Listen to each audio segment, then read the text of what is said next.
It was like a roller coaster ride. I mean, I can't say how many times I was thinking, are we actually going to make it? An Algiers woman is back home after surviving Hurricane Maria in the Caribbean islands.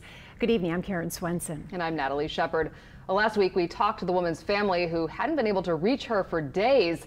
But now she is back in Algiers and tells us what it was like surviving a hurricane alone. She and her family shared their story exclusively with Kristen Pierce. Yeah, last week the Peters family was desperately trying to reach their youngest daughter who was in the Caribbean islands when Hurricane Maria hit. This week, the entire family is reunited. Julia Peters' daughter hasn't left her mother's side since Julia's been back home. Last week, the 28-year-old was in Dominica when Hurricane Maria tore through the small island. And we saw roofs flying, we saw trees, everything just looking out of the windows, high winds. It was like, it sounded like a subway or something was coming down. It was like extremely noisy and items flying everywhere. It was literally like something out of a movie. Had you ever seen anything like that? Never. I've never seen anything like that.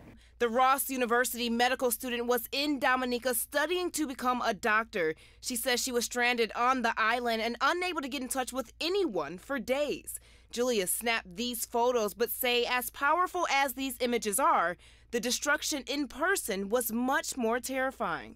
It was just, it was scary. Julia was on board the first boat out of Dominica, headed to St. Lucia on Friday, and that's when her family was finally able to reach her. Hearing her voice was all I really needed. It made everything feel okay. Oh, how do I feel? I feel alive again. Julia says she's happy to be safe at home in Algiers. I literally don't have words to explain the joy that I have. Ideally, I would like to never see that island again, but we'll see what the recovery plan has in store.